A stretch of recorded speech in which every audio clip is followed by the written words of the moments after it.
Nós vamos falar com você sobre algo muito importante, os direitos do consumidor. Todo mundo sabe que nós temos direitos, mas existem alguns direitos que nós muitas vezes deixamos passar, a gente não tem nem ideia de que existem.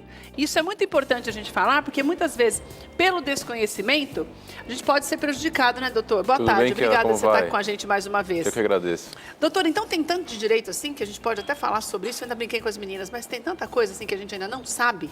Com certeza, essa época do ano é uma época que aparecem muitos direitos, né, por conta das compras de fim de ano, das festas. Então, tem muitas coisas que o consumidor tem que ficar atento, né? As ofertas em vitrine, as ofertas em site, né? Essas ofertas vinculam a aquisição desse produto, o preço tem que ser aquele específico que está lá, não pode ter um acréscimo de valor nenhum, por qualquer taxa que seja. Se tiver uma taxa em relação a frete ou de garantia estendida, isso tem que estar especificado no produto. Tem que estar separado do valor, né, doutor? Por exemplo, você paga R$150 a peça. O frete tem que estar descrito de uma outra forma que você paga o frete também. Exatamente, que ela tem que estar discriminado cada item do que significa. O produto é um valor, por exemplo, o frete seria um outro valor, uma garantia estendida também é um valor que tem que vir à parte separado para o consumidor ter ciência do que ele está adquirindo, né? E o que está vindo com esse produto que ele adquire.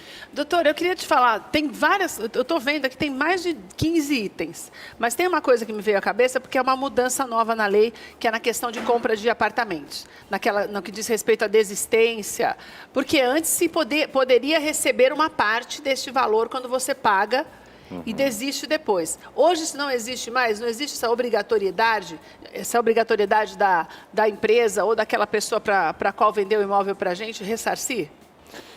Existem alguns cenários, aquele cenário do imóvel na planta, por exemplo, a construtora tem que destinar os valores que são pagos para a conclusão da obra, né, chamado de patrimônio da afetação, essa lei. Então, todos os valores que entram, que são pagos pelos adquirentes, elas têm que ter um destino único, qual seja, é terminar a edificação, a obra que está sendo concluída. Caso exista um atraso no cronograma das obras, um atraso na entrega desse imóvel, isso tem que ser repactuado, isso pode ser objeto de um acordo, de uma devolução dessas parcelas. Isso tudo que eu estou falando, claro, numa conversa amigável entre proprietário, adquirente, Primeira coisa é imobiliária. tentar de uma forma amigável, né, doutor? Sempre um acordo antes do que uma discussão judicial, né? Doutor, vamos começar aqui de algumas coisas que eu achei interessante aqui. O nome da gente tem que ser limpo depois de no máximo 5 dias de quitação da dívida? Exatamente. Se houve uma restrição ou o nome foi inserido daquele consumidor no Serasa ou no Serviço de Proteção ao Crédito, feito o pagamento, né, seja diretamente ao fornecedor ou aquele vendedor, seja num cartório de protestos, por exemplo, ou no próprio Serasa, aquelas cartas que geralmente o consumidor, quem está devendo, recebe com código de barras, a instituição tem 5 dias para tirar o nome do devedor desses cadastros. Aí, sobre pena até de uma indenização de dano moral se persistir o nome no Serasa. Então, isso é uma coisa que a pessoa tem que prestar muita atenção, né, doutor? Sim, ela pode se dirigir, de repente, a um advogado, ou até o mesmo despachante, ou algum serviço de consultoria que consiga fazer uma pesquisa com o CPF dessa pessoa. Ou no próprio site também do Serasa ou de outros serviços de restrição de crédito, entrar em contato com o saque desse site e tentar fazer essa pesquisa com o CPF dela para ver se aquela inscrição saiu ou se existe algum outro apontamento, né? Doutor, eu estou vendo aqui, então não existe valor mínimo para compra com cartão? Isso cartão de débito também? Não, não existe. Porque tem alguns lugares que não aceitam, né, doutor? Isso é abusivo, né? É uma conduta ilegal, é até um crime contra o consumidor. O consumidor que se sentir ofendido pode procurar um PROCON, um IDEC, ou uns órgãos administrativos de proteção ao crédito. O que pode acontecer, mas tem que ser isso especificado e avisado antes, é que seja cobrada uma taxa pela utilização do cartão de crédito, por exemplo. A venda à vista, dinheiro é tanto, no cartão de débito é X, no de crédito é Y, mas que isso seja previamente estabelecido e esteja visualmente acessível ao consumidor. Isso não é ilegal. Doutor, daí tem aqui uma questão que você colocou também de desistência de cursos.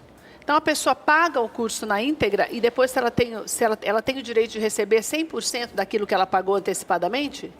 Isso também pode ser negociado. Geralmente, as escolas ou os cursos não são tão flexíveis assim nessas devoluções. Até porque eu estava pensando aqui que muitas vezes a gente assina, né? tem Sim. aqueles contratos enormes que a gente não tem o hábito de ler e está ali implícito de alguma forma que você tem que você vai perder alguma coisa, vamos dizer assim, né? Esses contratos... Isso pode acontecer? Pode acontecer. Esses contratos são os contratos chamados de adesão, né? Que a gente acaba assinando, mas não tem como negociar. Atenção na letra pequena. Também não consegue negociar as cláusulas nem nada e muitos desses contratos trazem muitas abusividades. Mas nesses casos, por exemplo, o que o judiciário ele trabalha com uma margem, por exemplo, de um curso ou de quem está fornecendo algum serviço, seja ele educacional ou de qualquer natureza, é uma retenção entre 10% a 30%. Tá. E a devolução do restante ao consumidor. Para que ninguém tenha prejuízo também, né, Exatamente, mesmo porque essas instituições às vezes se programam para contingenciar pagamento de professores, de material, né? Então também tem que ter esse equilíbrio entre o fornecedor e o consumidor. Doutor, doador de sangue tem direito à meia entrada. É um doador de sangue esporádico ou aquele que tem o papel mesmo comprovando que é um doador de sangue? Tem que ter um certificado no estado de São Paulo, a gente ainda não tem esse sistema, se não me falha a memória, tem no Paraná e alguns outros estados, mas sim, tem que ter um cadastro. Uma espécie de um comprovante de que realmente doa periodicamente. Sim, é um doador habitual, ele tem uma carteirinha, ele pode ter acesso à meia entrada. Fornecedor deve responder aos defeitos de fabricação, até mesmo fora do período de garantia.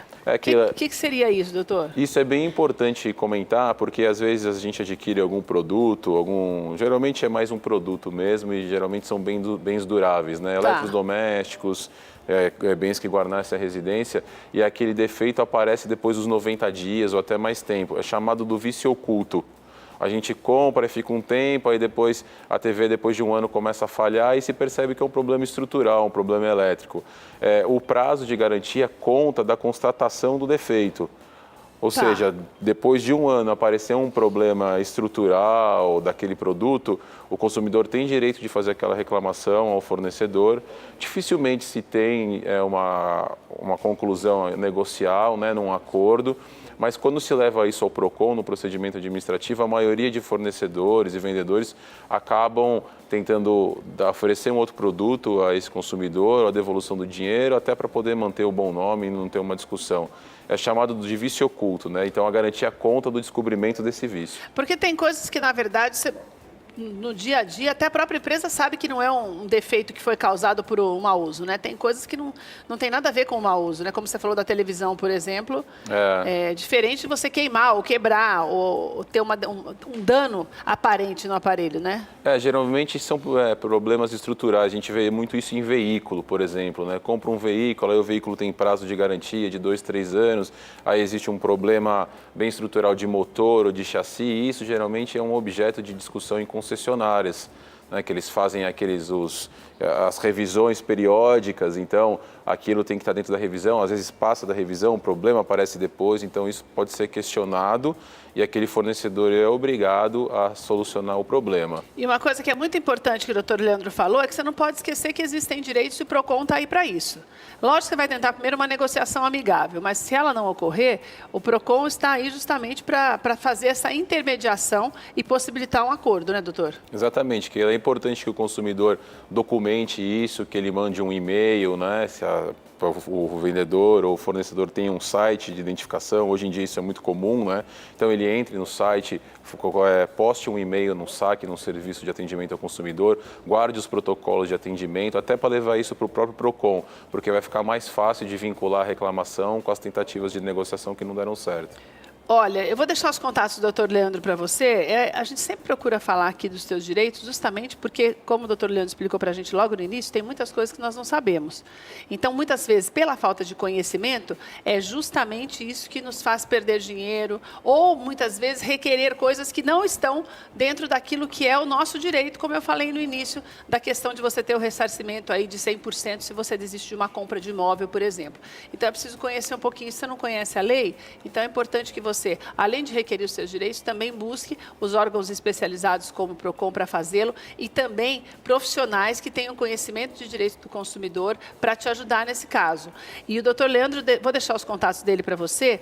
O e-mail é o leandro@machadoradante.com. Acertei dessa vez, né? Machado Rodante. Nunca vou acertar esse nome, né, Leandro? Emendado, às vezes machadorodante.com. Deixa eu falar de novo, Leandro, porque da outra vez também não acertei, né? Leandro, machadorodante.com.br. E tem também o WhatsApp, que é o 99657-1309. Leandro, obrigada. Sempre uma Sheila, alegria ter você agradeço. aqui com a gente. Muito obrigado, Obrigada viu? mesmo.